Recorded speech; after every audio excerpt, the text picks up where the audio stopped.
قرآن مجید نے ارشاد فرمایا الا بذکراللہ تطمئن القلوب، فرمایا خبردار ہو جاؤ، اللہ کے ذکر میں ہی دلوں کا اطمینان ہے،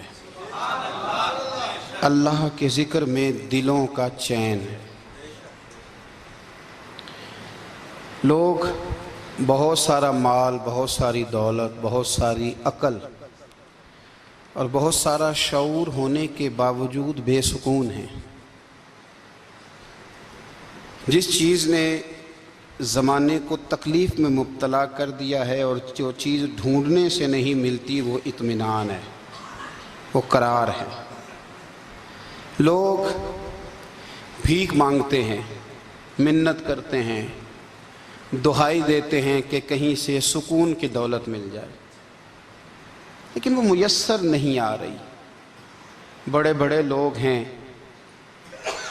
اور میں عرض کر چکا ہوں کہ مالدار بھی ہیں اور عقل مند بھی ہیں، باشعور ہیں، پڑھے لکھے ہیں، پر قلبی سکون، راحت، اطمینان، چین انہیں میسر نہیں آ رہا۔ راتیں جاگ کر گزر جاتی ہیں، دن آزمائش میں بیت جاتا ہے۔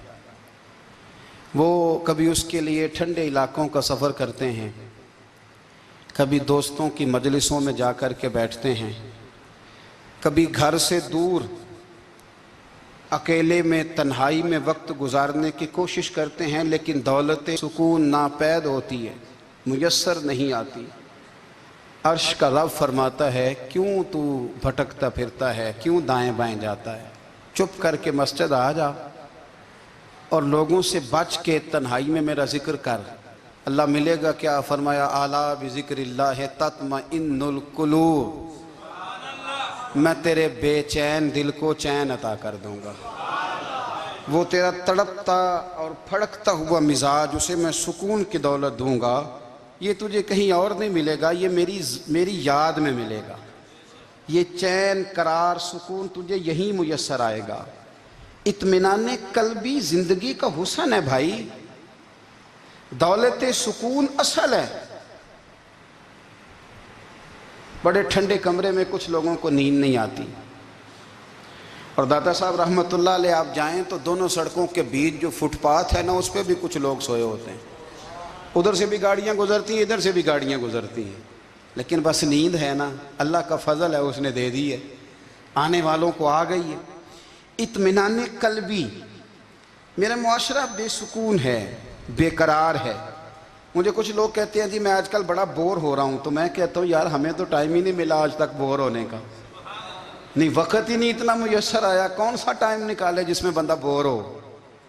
وہ تو ہے کہ انسان کچھ فارغ ہو، کہیں اس کے پاس گنجائش ہو تو بور بھی ہو لے۔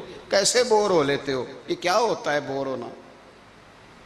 زندگی میں اتنا وقت ہی کہاں ہے کہ انسان بور ہوتا پھرے اور یہ تصور بناتا پھرے کہ میں بڑی آزمائش میں ہوں تو میں بڑے بور ہو رہا ہوں، تو میں بڑی تکلیف میں ہوں۔ تو وقت بہت زیادہ ہے ہمارے پاس، لایانی کاموں میں ضائع بڑا ہوتا ہے، تو ہم بور ہوتے ہیں، پریشان ہوتے ہیں۔ اللہ فرماتے ہیں یہ جو میری یاد ہے نا، لیکن اس کا بھی ایک طریقہ ہے یاد کا، اس طریقے سے اگر میرے رسول کریم علیہ السلام نے فرمایا اللہ کا ذکر اس طرح کرنا کہ دیکھنے والا تمہیں دیوانہ سمجھے، لوگ سمجھیں کہ کوئی مجنون ہے، کوئی جنونی ہے، کوئی پاگل ہے۔ یہاں اللہ تعالیٰ معاف کرے، آپ ذکر کی مجلس چھیڑیں، آپ نعت شریف کی مجلس چھیڑیں تو بہت سارے لوگ پروفیسر بن جاتے ہیں، وہ ساری نہیں ہلاتے، ان کی زبان ہی حرکت میں نہیں آتی۔ حالانکہ رب کریم کا ذکر اس طرح کرو کہ دیکھنے والا تمہیں دیوانہ سمجھے، کہیں اور کھونے کی ضرورت ہی نہیں۔ میرے حبیب گویا ہمیں فرماتے ہیں تو رب کے ذکر میں اس طرح کھو جا کہ تجھے دنیا کا خیال ہی نہ رہے، تجھے پھر دنیا کی ہوش نہ رہے۔ لیکن اگر نماز میں بھی خیال غیر آئے، ذکر میں بھی توجہ کہیں اور ہو، زندگی میں وہ عجیب لمحہ تھا، وہ میرے ساتھ تھا اور میں تنہا تھا۔ اگر ماحول یہ ہو کہ آپ کہیں جسم کے ساتھ تو موجود ہوں، روح موجود نہ ہو، تو پھر لذت ذکر بھی میسر نہیں آتی، پھر کیف نہیں حاصل ہوتا۔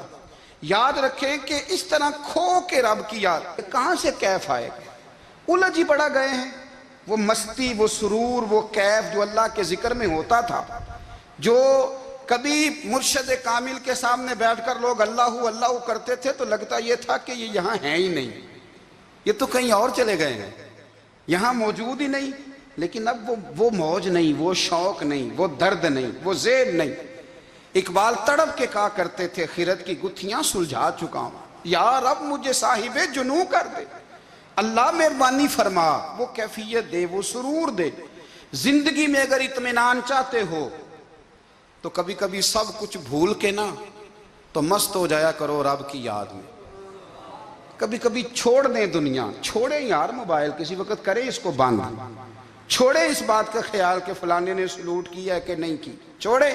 حضرت باجزید بستامی رحمت اللہ تعالیٰ علیہ فرماتے ہیں میں نے اعتکاف کبھی اپنی مسجد میں نہیں کیا، اس لیے کہ سارے ہی ہاتھ چومنے والے، سارے ہی پیار کرنے والے۔ فرماتے میں جب اعتکاف کرتا تھا تو میں بستام سے دور نکل جاتا تھا جہاں کوئی مجھے جاننے والا نہ ہو۔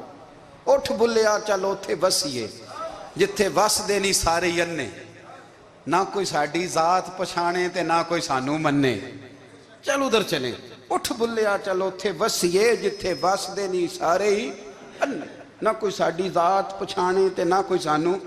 اتنا شوق ہے سلوٹ کرانے کا، اتنا شوق ہے تعارف کرانے کا، اتنا شوق ہے اپنا بتانے کا، تو یہ چیز غلبہ کر جاتی ہے، پھر نام رہ جاتا ہے، روح نہیں رہتی، پھر وجود رہ جاتا ہے، پھر باطن کی کیفیت نہیں رہتی۔ خدا را اپنے آپ کو بے چین نہ کرو، بے قرار نہ کرو، بے سکون نہ کرو، رب کی یاد میں آ جاؤ، درود و سلام میں آ جاؤ، نعت کے حسن میں آؤ، تلاوت کی دنیا میں آؤ، سجدوں کے نور میں آؤ، آؤ کبھی کھول کے دل مسجد کی صفائیاں کریں، آؤ نہ کبھی کوئی بوڑھا دادی نانی دادا ان کے پاس بیٹھ کے پیر دبا کے اللہ کو راضی کریں۔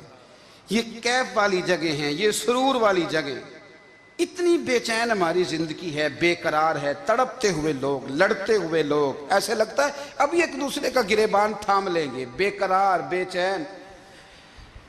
کسی کو انتظار کا کہا جائے نا کہ 10-20 منٹ کسی کا انتظار کرو تو بعض لوگ مجھے ایسے لگتا ہے جیسے یہ ان کا کلیجہ پھٹ جائے گا، ڈاکٹر کے انتظار میں بیٹھے ہیں تو بڑے پریشان ہیں۔ کسی کو ملنے گئے ہیں کو آدھا گھنٹہ بیٹھنا پڑ گیا تو بڑی دقت میں ہیں۔ اپنے آپ کو سکون دیں۔ آپ یقین کریں بڑا مزہ آتا ہے، کبھی کسی کا انتظار کرنا پڑے تو 2-4 تسبیح درود شریف پڑھی جاتی ہے، یعنی ذوق بن جاتا ہے کہ چلو اللہ نے موقع دیا ہے، کوئی سرکار کو یاد کر لیں، تنہائی مل گئی۔ ہمارا مزاج جس سختی کا شکار ہے وہ سختی آہستہ آہستہ ہمیں زیادہ آزمائش میں ڈال گئی۔